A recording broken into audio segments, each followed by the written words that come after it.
Hey all, just wanted to share a deck tech that I used for our recent armory event. It was just a small armory.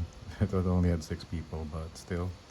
So it's gonna be Briar, classic constructed, hybrid. I'm really not a fan of the lightning Briar, but I do love the hybrid Briar playstyle. So this is the basic setup. It's just Briar with Rosetta. You can also use Dawnblade if you're up against control decks like Oldhim, any Guardian. What else? So standard Arcanite Skullcap. A lot of people use Fendel Spring Tunic. I actually don't find it so useful. It's usually only used for the last Rosetta swing. But here's a new tech that I tried out in a recent armory just a couple days ago. Blood Skeleton. The reason why is this number right here. This can save you 3 life. Standard for all Rune Blades, Grasp of the Arcanite. So both of these things will block for 4 automatically. Save it for those things with the nasty on-hit effect like Snatch. Generates a rune chant. I cannot stress. You will be using this if you have a lot of blues in your hand. Snapdragon. Best common equipment. Generic. So that's it for the equips. Of course, if you're fighting fellow rune blades, maybe you can switch out. I wouldn't personally switch out anything from this setup. This is already the standard. You are trying to be aggressive, so stick to these. You'll be okay. I mean, you can use a tunic for the Rosetta. I've been experimenting. It's fairly okay. Start with the reds. This is what I call the lightning package. Entwined Lightning's not really lightning, but it still needs lightning fusion. Give it go again. Costs 0, attacks for 4, which is a breakpoint. Up next, Ball Lightning. No need to explain that. I will explain a combo trick here. Ball Lightning and Sting of Sorcery. So, when you play this, then go for Ball Lightning, the replacement effect will deal 2 arcane damage. So if you have a couple of Ball Lightnings and 1 Sting of Sorcery, that's already 4 arcane, well, 2 and 2, coming their way.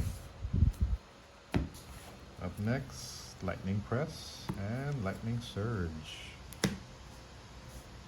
There you go. I call this a lightning package. Some Rune Blades also use, I'm not sure if I have it. I took it out recently. I've been experimenting. Oh yeah, it's in my sideboard. Just two copies of Arcanic Shockwave. I think generally because cost 0, attacks for 4, blocks for 3. All of these attack for 4 except for Ball Lightning.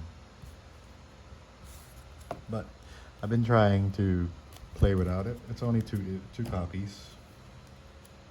Instead, what I did was I added Exude Confidence. The only disadvantage is it blocks for 2. But I think this is superior to Arcanic Shockwave. So let me just clean up the lightning package. So I'm gonna put Exude Confidence here, Exude Confidence.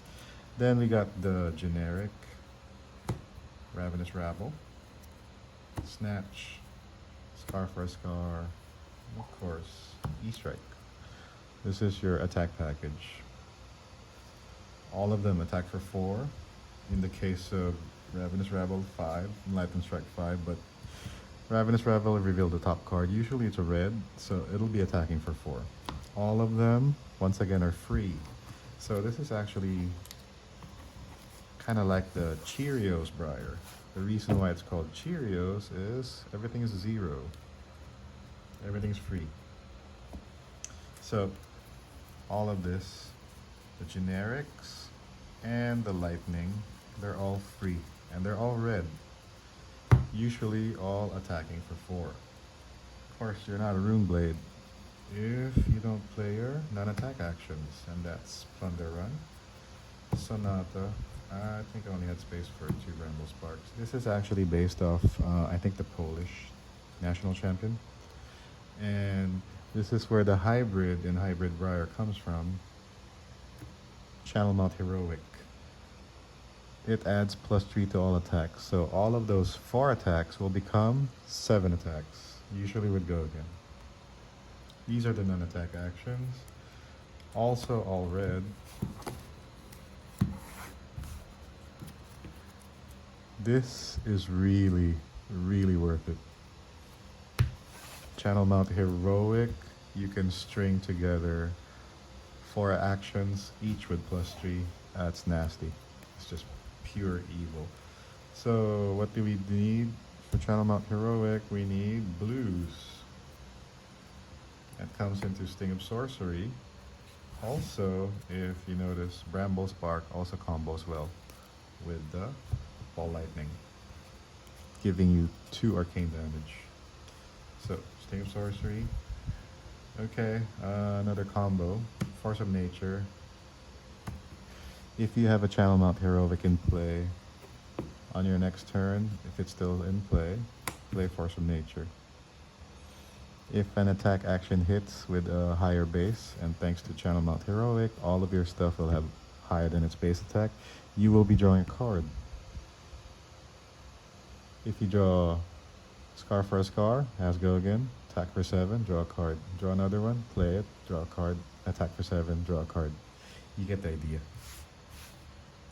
Very nasty, and not that hard to accomplish. Next, we need Earth cards to fuel Channel Mount Heroic. So we have Earthlore Surge, Tome of Harvest, Autumn's Touch, and Weave Earth. And they're all blue. Also, it's a mix of attack and non-attack. 3, 6, 9, 12. You have 12 cards to power Channel Mount Heroic. There's actually the yellow slot. You have one more. Pulse of Candlehold. Then of course you'll have more attacks and Ball Lightning, and you can only really fit in one more Plunder Run. In Cheerios Briar, Pure Lightning, you have all 9 Thunder Runs. And of course, Garganian Tome. Every Rune Blade should definitely play Garganian Tome. Now, sideboards. There is a room. So this is actually part of the main deck, but been experimenting. Coax a Commotion. You will only use this for Guardians because they cannot take advantage. Usually you'll choose to create a Quicken token. It benefits you. It does not benefit Olden. It's free and attacks for 4. Evergreen, yellow. This is awesome. I noticed that in the Polish champion, he picked yellow Evergreen for the Prism matchup.